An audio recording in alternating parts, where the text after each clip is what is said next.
¿Qué tal, amigos de Historias de Terror? Para mí es un gusto poder saludarlos una vez más y llegar a todos ustedes con una historia. En el viejo San Felipe el Real existieron dos haciendas contiguas, donde hoy es el primer cuadro de la ciudad de Chihuahua. Una de ellas, llamada de Cortés, que abarcaba desde donde hoy es la catedral hasta muy cerca de lo que ahora es la iglesia de San Francisco y la Plaza Zaragoza, donde comenzaba la de Guadalupe. En esta última existía una modesta capilla, en 1718, que la atendía el padre José García Valdés, el cual ofrecía algunos servicios religiosos a la escasa población que se reunía de algunas zonas aledañas. Pero todo esto no es relevante sin una historia. Mi nombre es José Llamas y te presento una misteriosa confesión. En una ocasión, aquel humilde sacerdote había sido invitado por una familia a su enorme casa, que estaba frente a la Plaza Trasviña, hoy la Plaza Merino, donde actualmente se ubica la Avenida Juárez, entre Cuarta y Sexta. Aquel padre era bien estimado por la familia, así que mandaron un carruaje para que fuera por el clérigo a su casa, en medio de la noche muy oscura, donde aquellos nubarrones presentaban un paisaje tenebroso. Aunado a esto, había descargas eléctricas y un fuerte viento. En ese momento y en ese lugar, la verdad es de que cualquiera se podría poner a temblar. Aparte de eso, la población comentaba que el diablo estaba suelto. Sin duda, pronto se dejaría soltar un diluvio mientras aquel carruaje llegaría a las puertas de aquella enorme casa de los Trasviña, con el hombre de Dios en su interior. Cuando hicieron pasar al padre García a aquella enorme casa, lo recibiría don Antonio Trasviña, un eminente hombre de negocios, pero con un corazón humilde y noble, a pesar de tener mucha riqueza. Después de la cena, se acomodaron en un gran sillón para platicar la familia de don Antonio con el padre José, en medio de una opaca luz de velas hechas con grasa de animal y la espantosa tormenta que se abatía sobre la vieja villa de San Felipe. En eso se empezaron a escuchar unos fuertes golpes en uno de los portones por donde entraban los carruajes a aquella casa. Cuando dos de los criados de don Antonio fueron a ver de quién se trataba, abrieron aquella enorme puerta de madera. Había un carruaje con su conductor y una persona que vestía toda de negro, que poco se le notaba el rostro, el cual preguntaba por el padre García. El sacerdote fue notificado y de inmediato salió a ver qué es lo que sucedía. Aquel misterioso hombre de negro le solicitaría, a nombre de una anciana moribunda, que si era posible que él la fuera a confesar y administrar los santos óleos. El padre, sin dudarlo, se despediría temporalmente de aquella familia para ir al rescate espiritual de la misteriosa persona. En eso, todos abordaron el carruaje en medio de aquella lluvia y la tenebrosa noche. Aquel carruaje tomaría el rumbo hacia el este de Villa de San Felipe, hasta el barrio de San Nicolás, un sector muy alejado del primer cuadro, que contenía apenas unas cuantas chozas humildes. Al llegar a la casa, esta estaba en tinieblas, ya que eran las faldas del Cerro Coronel. Ahí se bajaría del carruaje el conductor y la persona que vestía toda de negro, que con tanta oscuridad no se le podía ver el rostro a ellos dos. Así que ellos le ayudarían al padre García para bajar y lo encaminarían a la puerta de la vivienda. Era una casa con las ventanas atrancadas, como si hubiera estado abandonada por años. Se quitaron incluso unos tablones y se pudo acceder al interior de aquella casa. El padre observaba desconcertado que todo estaba revuelto y lleno de polvo, telarañas por donde sea, como si no viviera nadie allí. En eso el hombre de negro llamó con una voz pálida: «Padre, venga acá». Al fondo estaba una anciana acostada en su cama, la cual estaba moribunda. Era una anciana como de unos 90 años, que hablaba en voz muy baja, ciega y con sus cabellos alborotados de color del algodón. Vestía una bata blanca como de luz y a su alrededor olía mal, como encerrado. La casa con sus ventanas obstruidas y el interior lleno de recuerdos.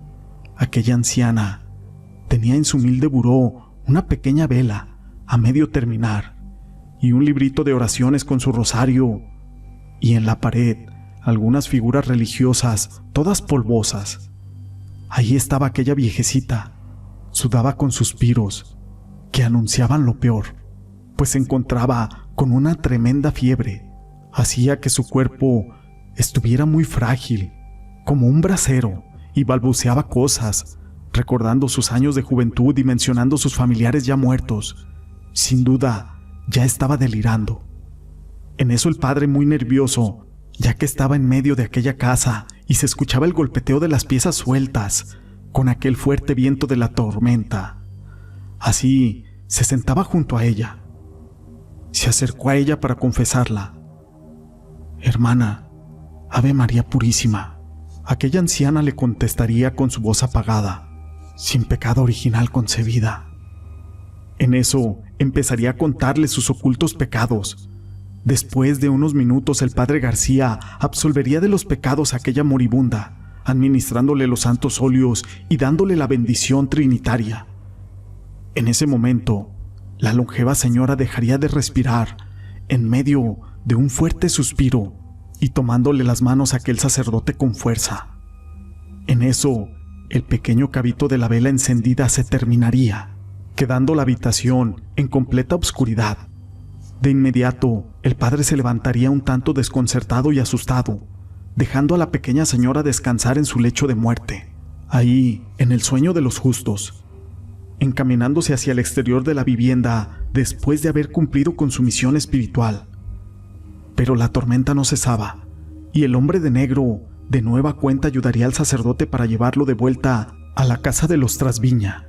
En medio de un vacío y de una profunda reflexión por parte del padre García, por fin llegaría a su destino, haciendo 30 minutos de camino de vuelta. Se bajó y se despediría del misterioso hombre de negro y su carruaje. Platicaría toda esta anécdota con don Antonio y toda la familia Trasviña.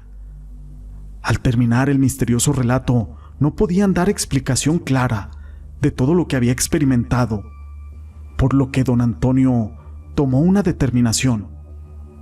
«Padre, ¿por qué no vamos a investigar todo lo sucedido?» En eso, la tormenta ya había cesado, así que algunos de los criados fueron a buscar en medio de la noche el tenebroso carruaje y a sus 2 tripulantes en los alrededores de la casa de los Trasviña. El padre José García sería invitado por los criados de don Antonio para que fueran de nueva cuenta al lugar en donde vivía aquella anciana. Ya era de madrugada. El frío y el miedo hacían temblar a todos, hasta que llegaron por fin a la lejana casa en el barrio de San Nicolás. Don Antonio, el padre y los criados se percataron de que la choza estaba bloqueada con tablones y que se notaba que ya tenía años obstruyendo la entrada. Don Antonio ordenaría que se quitaran todos los obstáculos para poder entrar al interior. Quitaron todo y entraron por fin. El ambiente se observaba muy tenebroso, lleno de telarañas, polvo y muchos recuerdos.